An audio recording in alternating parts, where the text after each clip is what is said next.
তো হ্যালো বন্ধুরা, রান্না করতে হয়তো অনেকেই ভালোবাসো আর আমিও ভালোবাসি। তো দেখো আমি এখানে কিছুটা চিকেন আর কিছুটা মাছের টুকরো নিয়ে নিয়েছিলাম। এর মধ্যে প্রথমে নুন আর গোলমরিচ গুঁড়ো মিশিয়ে নিয়েছিলাম। আর হ্যাঁ, মাছটাতে অবশ্যই হলুদ দিয়ে দিতে হবে। তার সাথে লেবুর রস দিয়ে দিয়েছিলাম। সবসময় লেবুর রস দেওয়ার চেষ্টা করবে, ভিনিগার না দিয়ে, তাতে টেস্ট ভালো হয় আর নরমও হয় ভালো। তারপর হালকা হাতে মাংসগুলোকে মাখিয়ে নিলাম আর একই সাথে মাছগুলোকেও মাখিয়ে নিলাম। একসাথে আমি এখানে দুটো পকোড়া ভাজবো। কারণটা হলো আমার বাড়িতে 3জন মতন বন্ধু আসছিল, তো ওদের জন্য আমি এই আয়োজন করেছিলাম। তারপরে চিকেনের মধ্যে আদা রসুন আর লঙ্কা বাটাটা মাখিয়ে নিলাম, আর এদিকে মাছের মধ্যেও আদা রসুন আর লঙ্কা বাটাটা মাখিয়ে নিলাম। আর হ্যাঁ, চিকেনের মধ্যে কয়েক টুকরো পেঁয়াজ একটু পড়ে গেছিলো, আমি ওটা বুঝতে পারিনি।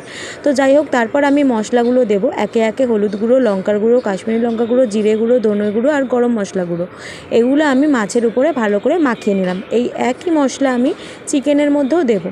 মশলার পরিমাণটা আমি প্রথমে বুঝতে পারিনি, তাই প্রথমে মাছের উপর দিয়ে তারপরে আবার চিকেনে আমি অ্যাড করেছিলাম।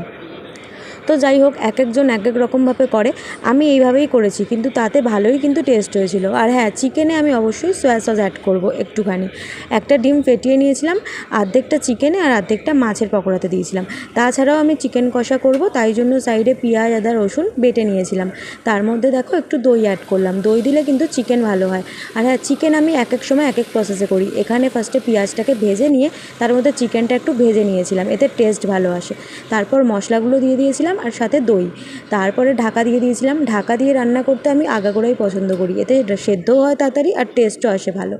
তারপর এদিকে দেখো এই মিশ্রণগুলো আমি রেখে দিয়েছিলাম, এতে কর্নফ্লাওয়ার, চালের গুঁড়ো আর বেসন দিয়েছিলাম। অনেকে চাইলে এখানে বেসনের বদলে ময়দাও দিতে পারো, তাতেও ভালো টেস্ট হয়। তো একে একে এগুলো মাখিয়ে নিয়ে এবার আমি একে একে মাছের পকোড়াটা ছাড়বো। এদিকে আমার চিকেন কষা রেডি হয়ে গেছে, নামিয়ে ফেলেছি। মাছের পকোড়াটা ভাজছি, এরপরে চিকেনের পকোড়াটা ভাজবো। তো যাই হোক, এইবার আমি চিকেন পকোড়াটা ভাজবো। আমি জানি এগুলো বানানো হয়তো খুবই সহজ, তাই ছোটোখাটো যাই রান্না করি শেয়ার করতে ফেসবুকে ভালো লাগে, এই আর কি। তো যাই হোক, চিকেন পকোড়াটা বসিয়ে দিয়ে না আমি গল্পে একদম মত্ত হয়ে গেছিলাম, ভুলেই গেছি। তো তারপরে কেলেঙ্কারিটা ঘটিয়ে আমাকে আমার একজন বন্ধু মনে করিয়ে দিল চিকেন পকোড়াটা একটু লেগে গেছিলো, আর এই মাছের পকোড়া আর এই হলো চিকেন।